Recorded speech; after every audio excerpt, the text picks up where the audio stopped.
Bonjour tout le monde, au nom du Père et du Fils et du Saint-Esprit. Amen.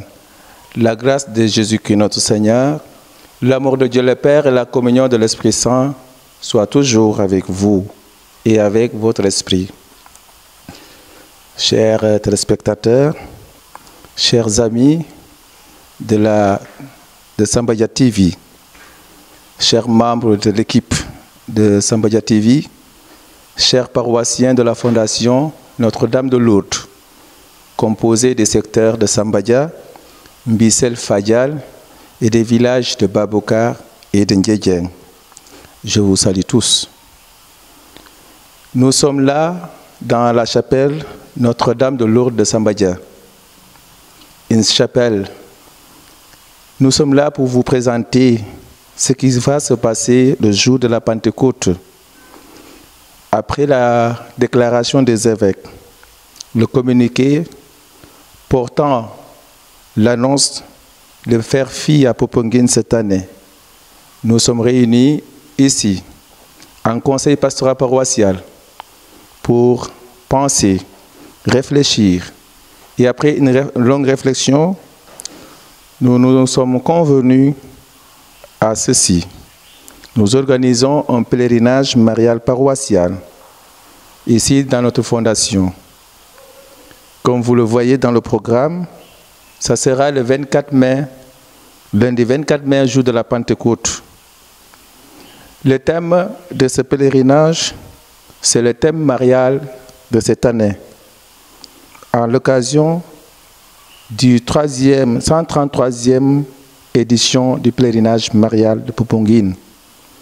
Avec Marie et Joseph, marchons sur le chemin de la sainteté et de la fraternité.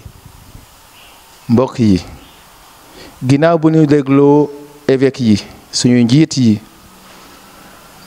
ndax namoon nañ Popenguine lool te du koy namm ba léegi, ñu nga bëggal xumbal Mariam mu sell mi ci ñaan ci atum tey.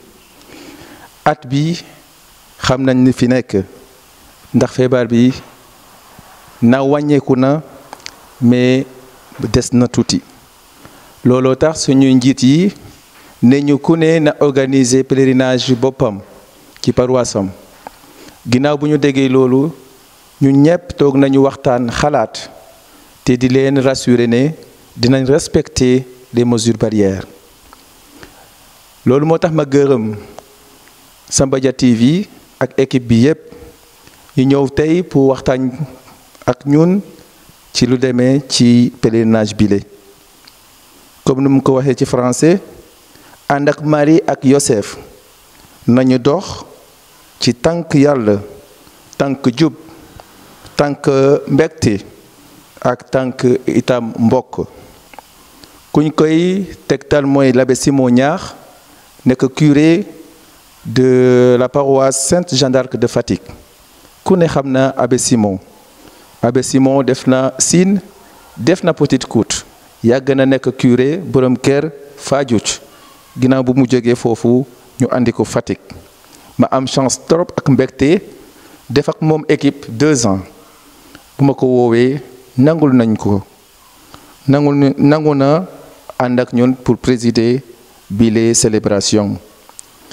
Démarche bi nag démarche de foi la. Ngëm ak jub moo ñu tax a jóg. Ba tax na dinañ boole ñépp paroisse bi yépp dalee ko Fadial, Mbissel ak fii Sambadia, boole ci itam Ndjedjen ak Baboucar fi nga xam ne foofu la ñu am ay catholique. Dinañu dox Fadial ñëw ba fii yendu fi def fi ay ñaan yu bari. Loolu de dina tombeek ci le 24 mai 2021 fii ñu dem. Chronogramme bi nii la demee. 7h rassemblement à Fadial, 7h30 prière et début de la marche, arrivée des pèlerins 9h30 et installation 9h30 10h. Conférence bi tàmbale 10h15 ba midi et quart. Conférence bi nu ma ko leen ko waxee l'abbé Simon moo koy jiite. Bu ñu paree conférence bi ñu enchaîné ko ak messe bi bu jeexee dinañu maye añ ñu fi ñëw yépp añ bi bu jeexee ba 15h30 16h30 dinañ am lu ñuy woowee adoration du Saint-Sacrement ndax ñu ñaanal Sénégal ñaanal ñépp ñaanal itam suñu paroissiens yépp sëriñ ak chrétien ndax suñu dëkk bi dafa am ñaari religion yooyu te kenn mënu leen xajale donc boog ñu ngi leen di ñaan di profitaale aussi occasion bi ndokkale leen ci bésu Korité bi bi ñu paree adoration bi dinañ def benn animation bu ndaw laata ñuy joxe bénédiction finale te ku ne ñibbi aussi këram ci boobu célébration itam bëgg nañ itam barke suñu croix bi béréb bu mu ñuy tabax suñu jàngu tabax foofu itam suñu kër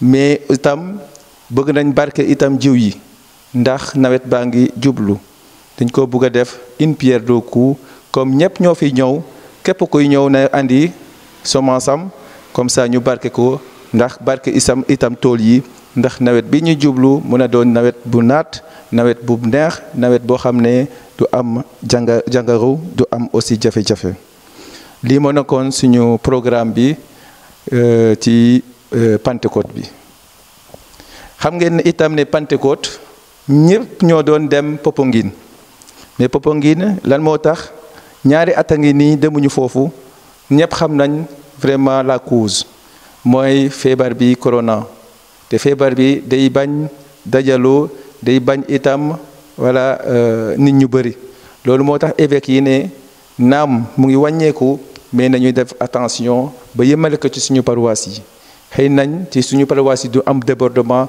parce que dinañ respecter aussi les mesures barrières dinañ exiger masque di leen itam teg ay paan ndox dinañ teg itam ay gel pour que ñu ñëpp ñu mën a nekk dans de bonnes conditions tout en respectant des mesures barrières. man la Anna Ndiaye madame Faye comme ni ko abbé waxee rek ñu ngi oo ñëpp ñu ñëw ci kii bi ci marche bi parce que plusieurs années mu ngi nii demuñu ci marche bi ñu ngi oo ñëpp ñu génn en masse te ñu respecter aussi les mesures barrières ñu def ko ci jàmm ak salaam ak prière. waaw ñu ngi koy waajal parce que dinañ togg fii añ pour ñi nga xam ne dañuy ñëw añ dina am bu ñu paree prière def adoration def xumbaay ñëpp fecc kontaan ku nekk ñibbi ci jàmm.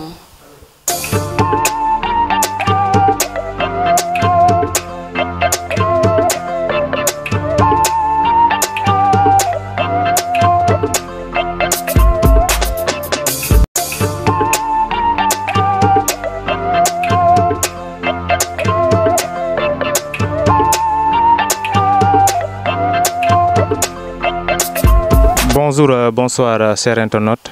Donc actuellement nous sommes ici à Fadial, donc dans l'église en présence de Abbé Joseph. Donc Abbé, après une présentation, donc voilà, on va entamer les questions. Voilà, bonjour tout le monde. Je reviens au remerciement toujours.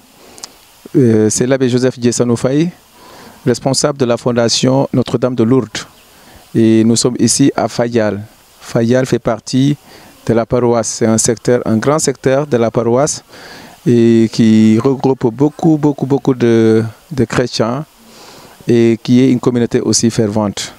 Je remercie toute l'équipe de Sambadia TV qui est venue nous visiter ce matin. C'est un sentiment de joie qui m'anime aujourd'hui et qui anime aussi tous ceux qui verront ce que nous sommes en train de faire. Merci beaucoup, Abbé Joseph. Maintenant, que pouvez-vous dire donc, voilà, par rapport à la présentation, le nom et la date de la création de l'église où nous sommes actuellement? Voilà, l'église de Fadial porte le nom de Notre-Dame de l'Annonciation. L'Annonciation, ça veut dire quand l'ange est allé annoncer à la Vierge Marie qu'elle enfantera un fils qu'on l'appellera Emmanuel. Ça veut dire Dieu avec nous, Dieu en nous, Dieu parmi nous. Alors, elle a été construite, en tout cas inaugurée, le 2 février 2019. Voilà, elle a été construite aussi par l'aide de Madame Layous. Madame Layous, vraiment une bienfaitrice, qui est venue achever ce que le village avait entamé. Parce qu'il y avait des fondations Et une âme généreuse est venue vraiment achever tout cela, cette belle œuvre. Voilà, donc c'est depuis 2019 qu'on a inauguré l'église. Et après l'année dernière, toutes les églises étaient fermées à cause du Covid.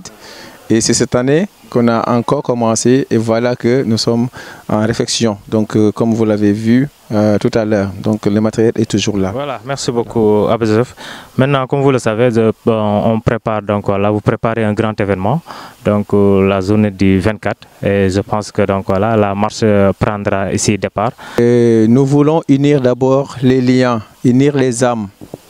Et donc il faut partir d'un lieu et arriver dans notre lieu. Et c'est ça. Donc le départ se fera ici même à Fayal, après une prière à 7 h. Et c'est là pour plus de mobilisation. Parce que Mbissel est au milieu. Donc, mais aussi Mbissel et Fayal et tous les autres aussi viennent ici. Ils vont venir ici. Et de là, on va prendre départ pour marcher. Voilà, marcher, j'insiste aussi, c'est une démarche de foi. Ce n'est pas une démarche de Nyartou, comme on le dit, non. C'est une démarche de foi où nous allons réciter le chapelet, prier Marie, voilà, prier le Seigneur par le canal de Marie pour qu'elle intercède pour nous et pour que nous ayons un Sénégal de paix, un Sénégal prospère, un Sénégal de justice. Voilà, voilà vraiment notre objectif. Alors, tout le monde sera là à partir de 7 h avec des t-shirts, avec des casquettes et une sonorisation. Donc nous lançons un appel aussi aux bonnes volontés de venir nous aider aussi à réussir cet événement parce que ça nécessite vraiment une organisation.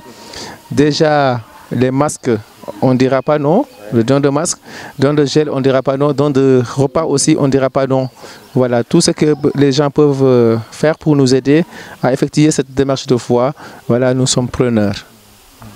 Voilà, donc maintenant, donc, il y a une ligne peut-être français, je pense que la commune de Fimela, donc peut-être voilà, c'est et je pense que Abbé Joseph, donc nous nous préparons à la journée FAMAC, le 24 je crois.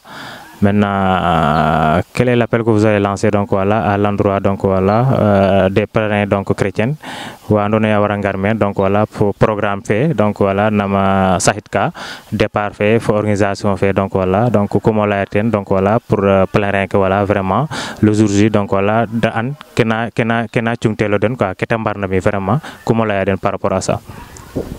Voilà, monsieur Diouf mo xogidmang nous lamit ne lam taxbona yam itam ugoxule fop fogame sereer we ngupu ten i ke i mbaja koy wajjam mo a keɗo a keɗ koy nange doya nda xeƴñam o ɗetakinanga ren popongin itam jeg ka xine nen fagum faak ke taxuna koy ten taxun jirile ke falɗatna adna fa mum rek ten taxun ten waralun ba a taxa koy évêque ke in yalpin maak ke in monseigneur ke deno mbinu o bataxal a leye dal a mbuga dal ken itam wino wina ñoowin na paroisse den ye i nanna ken koy aussi i mbaxtana kam in i leye fat i ñoowin na paroisse in nda namo i ñoowit kan voilà i mbaxtana kam waxtaan xooɗu i nga aye dal i mbaga ñaaƴ i ngoola qoox in pour ñaaƴ dal tout en respectant aussi des mesures barrières i parce que jirle quoi qu'on dise a waaj wa koy nda mada men bo a taxa fop xana ngetir meke fa dial à 7h30 i commencer marché fe so ndet tiganam a jega inscription kana mbiyel kam saate ke fop i o inscrire oxanga rek wala xan transfert fo a fiyel a jeg a naktel ten in laace mayu koy temed soom i laaca o kiino kiin i pour que o jeg t-shirt voilà après t-shirt ken koy i xana tax i andel xana tax i ndef leng xana tax itam i mbiya leng so xena gar ka koy a refu labe baak itam labe Simon Ñaax a ref yaal mbin mana Fatick ten na gar ka a waxtaan fo in no ka jofna yoon fo Marie fo Yoseph fat i ñaaƴ na ɗatale no na ɓisa no ndamonga no tadelula nda it no njoforna i fraternité fo kame ten njofor voilà ten ref itam ndef leng i o leng kut mboga yaay mboga faap nanam i mbagu ñaaƴit iyo ya i saqlona a Maria ya i ɗetna o ñoow in no ten itam voilà keke i mbiya donc i mbuga nu mbi in vraiment d'une manière solennelle bo wina fop kino kina ga tena xoxum a mera le ga tena xoxum a pale ga tena xoxum so we ñaaj ker na koy we ando naye roog ci yate den katan xan i bisida auto de bisel bo teganam Samba Dia dembi xan i profiter a xale aussi mbarke ax ke yaam ndig ne xoro kida to ulana nga sereer u ko xok ndiga yakaru i ngeda roog fe ando naye ten na cita fop ten na débat fofi butu itam te debane il fofi butu ndig ne ref ndig jam ndig barke u ino fop i mbaag no ñaam tu fe xeke to ba lenga xalato ho kendum te roga watin parit kende na men fop i mbatu la yaxina ka jofna itam ke i nguut na ñoow pe ake ke te ref ascension fu korité ndok le a nuun nuno fop ndok le a fog siriñ yamu ñoowle a mosa fangen fe a xenda fogame i ɓatange teen waññoxe donc vraiment fat i moƴu ɓaat njofor nen yasam bo coïncidence fe ke jegna na feet fanene o kino kina warugo an ke roog a bugna la in teen ke roog a bugna la in teen ten ref roog ten saxu in fop kino kin me o ñaaƴa wona ñaaƴa maaga rek na me i nget ka muñol leŋ kuta ref ka yaag koy fata mosanel meke fata mosanel i roog a refum maad vraiment ken bug umo lay teen. Merci beaucoup abe falay fe mosa vraiment ndiki xulayna donc wala programme mba organisation lay finance mbala dépense ndiki xum appel lancé par rapport wa andona donc wala roga ci den ndikundutuñ pour tang ngar donc wala a mbiyan roog yam foga mais zone fe xu fina ten roog fiyano lancé aden rek ten ref voilà den dam sida in yam xu ñamin na umak yerna na umak asalanong i ya ne la tanona ayonta chono ayonta itam dépense yam win fo nen ino wonchunga plus de 500 personnes to anda me xan o ñamna den ay la jafeñ surtout xe ñanjit na mek bo mana soxla a fofi itam surtout we mbag na ndimale in na fofi andi mala in na fofi e mbag na ndimale in itam no njawir cawir itam den ndimale in rek ku kina wag na ndimale in rek inge fe dara nen lay tan ka koy a won ndimale a in koy wax deg fa yalla